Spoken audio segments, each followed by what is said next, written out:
ஆன்மீக எழுத்தாளரும் ஆன்மீக சொற்பொழிவாளருமான பி. சுவாமிநாதன் எழுதியுள்ள ஆன்மீக நூல்கள் அனைத்துமே தாமரை பிரதர்ஸ் மீடியாவில் கிடைக்கும். மகாபிரிவா தொகுதிகள் தமிழிலும், மகாபிரிவா தொகுதிகள் ஆங்கிலத்திலும் இவர் எழுதியுள்ள நூல்கள் பல்லாயிரக்கணக்கான வாசகர்களிடையே பெரும் வரவேற்பை பெற்றது. இவற்றை தவிர திருப்பதி சரணம் உட்பட ஏராளமான ஆன்மீக நூல்கள் தாமரை பிரதர்ஸ் மீடியாவில் கிடைக்கும். ஸ்ரீ குருபியோ நமக.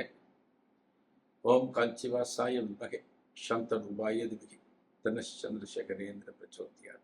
எல்லாருக்கும் நமஸ்காரம். மகாபிரிவா மகிமை அனுபவங்கள்ல இப்போ இதற்கு முந்தைய எபிசோட்லேருந்து ஒன்று பார்க்க ஆரம்பிச்சிருக்கோம்.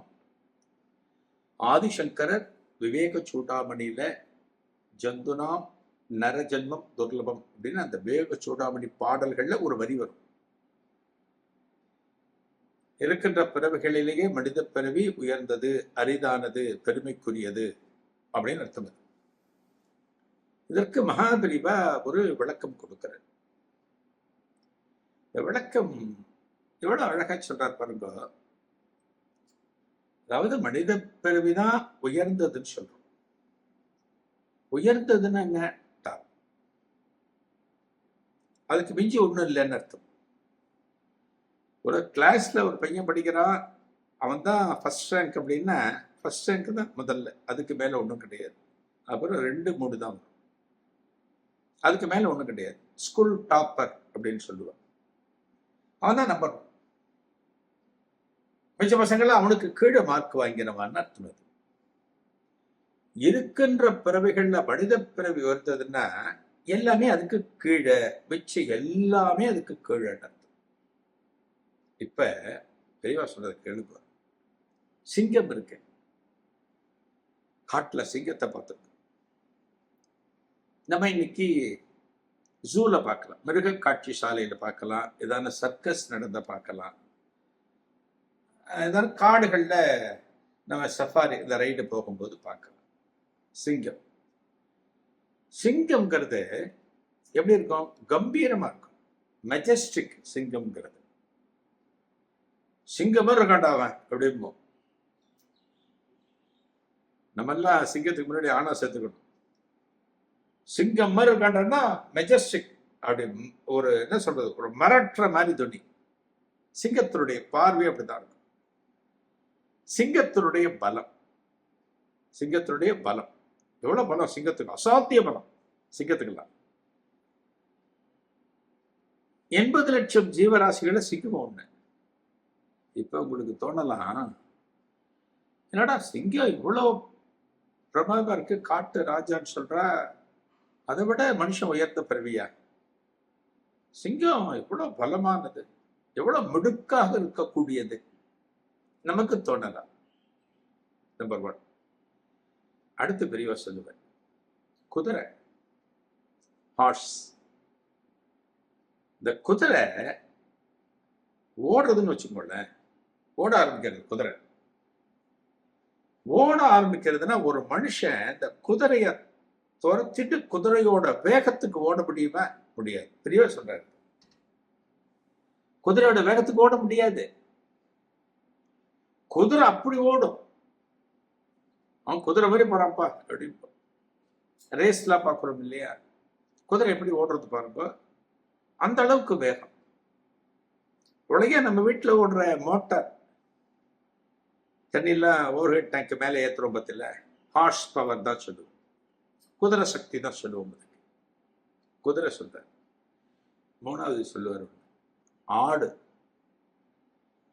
மாடு, ஆடுலாம் இருக்கு பத்தில. இந்த ஆடுக்கு மகாபிரிவா சொல்லுவார், இந்த ஆட்டினுடைய மேல பார்த்தீங்கன்னா ஒரே இந்த ரோமங்களால காணப்படும்,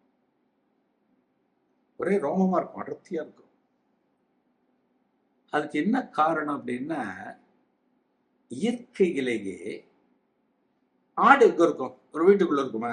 நம்ம மனுஷன் தான் வீட்டுக்குள்ள இருக்கும். விலங்குகள்லாம் பெரும்பாலும் வெளியில தான் இருக்கும். சில பேர் வீட்டுல வளர்க்குறான், வீட்டுக்குள்ளேயே ஒரு ரூம்லாம் கொடுத்து, அதெல்லாம் இன்னைக்கு நிறைய இருக்குன்னு வச்சுக்கோங்கள. ஒரு ஆடுங்கிறது வெளியில தான் இருக்கும். இந்த ஆடை பார்த்தீங்கன்னா மேல இந்த ரோமம், இந்த தோல் மேல எப்படி இருக்கும்.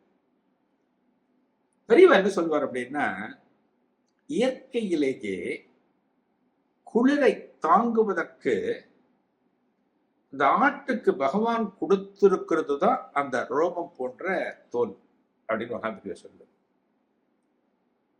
மனுஷனுக்கு பாருங்க, நமக்கெல்லாம் அந்த அளவுக்கு ஒரு குளிரை தாங்கிறதுக்கு உண்டான தோலா நமக்கு கிடையாது.